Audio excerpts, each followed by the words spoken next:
Hillary Clinton laying out her economic agenda today, veering very far to the left. And while her policies are making headlines, I was actually struck by the tone that she used in talking to the public. Listen to this, talking about how we need to compete right now. We are in a global competition, as I'm sure you have noticed, and we can't afford to leave talent on the sidelines. But that's exactly what we're doing today. When we leave people out or write them off, we not only shortchange them and their dreams, we shortchange our country and our future.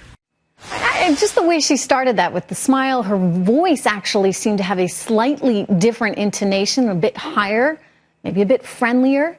Her voice has, let's face it, changed rather dramatically over her tenure in politics. I don't feel no ways tired. I come too far from where I started from. Nobody told me that the road would be easy. I don't believe he brought me this far to leave me. I have said repeatedly, I want those emails out. Nobody has a bigger interest in getting them released than I do. Last year, while I was at the hospital here in Manhattan waiting for little Charlotte to make her grand entrance, one of the nurses said, "Thank you for fighting for paid leave." Okay, so we've seen some different incarnations there of Hillary Clinton over the years. Fox News media analyst Howard Kurtz joins me right now with a little bit on why this may be. And, you know, Howard, I'm curious to get your reaction. Did you think that at all, that she sounded a little friendlier, that the intonation was a little lighter, a little sweeter at all today? That was a strikingly different Hillary Clinton that we saw giving this speech this morning, and leaving the substance aside, which had already been leaked in advance to the New York Times, and the Washington Post and Politico. I was at Hillary Clinton's kickoff speech on Roosevelt Island, and look, she is not a great orator. She's not like her husband. She doesn't deliver these barn burner speeches very well. Here, quite deliberately in my view, she lowered her voice and said, I think the middle class should get a raise. And let me tell you why I think that. It was more personal, it was more conversational, and I think for her, more effective. I agree with you. I think that's important for her. I think she needs to come across as softer, gentler. Those are traits that may serve her well. And to that end, talking about her granddaughter, I would think would help to resonate with a lot of women like her.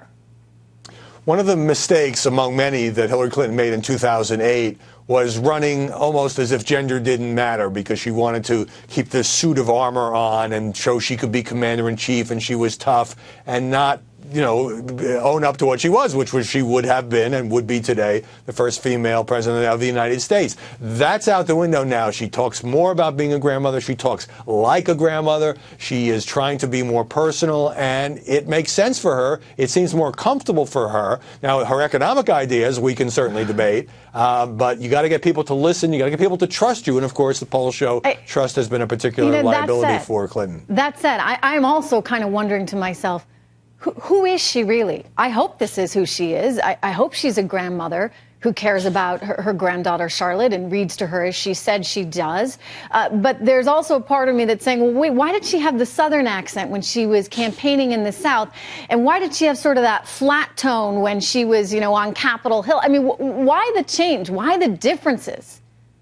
Well, you know, all politics is performance, and all professional politicians try to calibrate not just what they say to certain audiences, but the way in which they deliver it. Maybe if you're a woman, since it's so unusual for us to see a woman running for the top job, and the constant commentary on her clothes and her hairstyles, you know, maybe you get scrutinized even more. But I think if Hillary was a great natural orator, we probably wouldn't be having this conversation. I think she's trying to find a speaking style that works for her. And as I say, I think she came closer to it in this economic speech, which can be a boring speech, the policy speech, this morning, than she has in the past. I think we've got some good advice for her, Howard.